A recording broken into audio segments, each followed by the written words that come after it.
Well, good morning, good evening, good afternoon, or good night. In this lecture, we're going to be looking at the ways that God reveals God's self to us, or God speaks to us. Now, in the very rare instance, some people have a direct revelation from God. God tells them something, and they know immediately that thing, that their message that they've received is from God. Most of us are not that way. Most of us know about God through indirect revelation. And the way that indirect revelation works is it's not something super clear and rational for our conscious mind.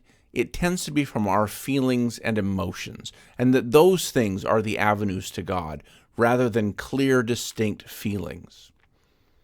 The problem with emotions and our feelings is that the messages that they convey are not always clear, because God isn't the only source of our emotions. We can feel things because we're in nature. We can feel things because of other people, good or bad. Even the things the events in our day can make us have different feelings. We can feel things because of our atmosphere and the things that we care about. We can even something as simple as our diet and have we eaten enough food in the day can influence the way we feel. So in order for us to be open to this avenue of God's communication, we are going to have to sort our feelings and decide what feelings help us move towards God and what help us move away from God. Because all feelings and emotions fundamentally can do one of those two things, either move us toward God or move us away from God. It's not that certain feelings are good and other feelings are bad. It's the result of those feelings. And that's what we need to learn how to sort. So the first thing we're going to look at is we're going to look at feelings that move us away from God, or something we call desolation. Now, desolation can manifest itself in a lot of different ways. We're going to look at a few of the signs that somebody might be in desolation. So most of these feelings of desolation are often described as an absence or a lack. God is the fullness of grace, right? When the angel appears to Mary, his greeting is "Hail, full of grace." So God, when we are aware of God's presence, we feel full in our soul. We feel content, we feel happy, we feel satiated. When we move away from God, we lose those feelings. And so these emptinesses are a way that desolation often manifests itself in our lives. Some people feel empty and that makes them agitated or angry or bitter. Other people can find this emptiness and feel that they're bored. They don't really care about what's happening. They lose the excitement for life. It can cause other people to be excessively worried. They can find themselves obsessed and anxious about all kinds of things because they're not feeling that closeness and that satiation from God. Other people, fundamentally, it's a feeling of fear. Everything becomes scary and too much for them to handle. That feeling of fear and agitation. And for others, it's a desire to be secretive. They know that they know they don't feel God, and so they want to hide and withdraw from the world.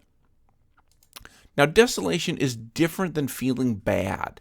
We feel good and bad all the time. The thing that makes something desolation is the results. Are these feelings making you feel disconnected from God? Now, we all go through experiences of desolation.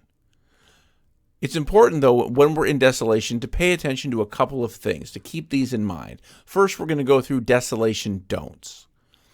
If you're in a period of desolation, you don't want to be making major decisions.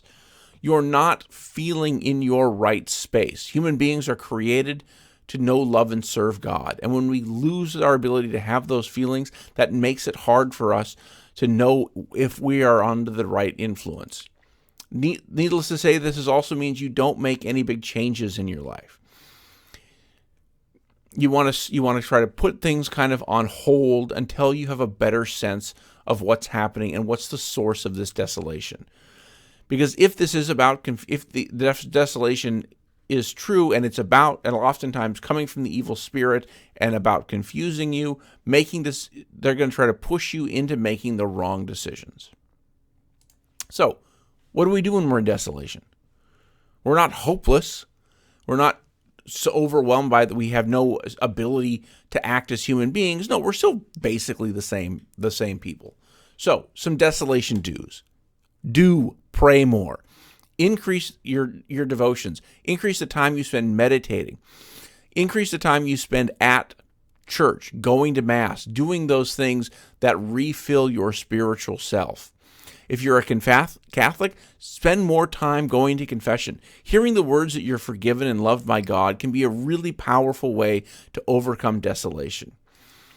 And because you know that you're not functioning and you're not making the decisions the way you would like to, being in desolation is a great time to ask for more advice, because other people are probably not experiencing the desolation in the same way that you are, and so they'll be able to give you a more honest perspective. It's important, though, to remember, yes, we all experience desolation, but it's not permanent. And that even in the depths of desolation, though, we must always remember that God can still be found. God is with us always and everywhere, and it's our feeling of desolation, not God's actual withdrawal from us, that makes us agitated. So I hope that gives you a basic sense of what you're going to be looking for as we go in to your readings on desolation. So the next thing you're going to do is you're going to be reading from the selections from this book called God's Voice Within, where Mark Thibodeau lays out the ways that desolation can manifest itself. And I want you to think about 3 ways that you've experienced desolation in your own life. And you're going to use those ways, and you're going to focus on one particular way when you're writing this next section of your chapter. So I hope you have a little better sense of what desolation is and how it works, and I wish you the best of luck in your readings. Reach out, feel free to get in touch with me if you have any questions.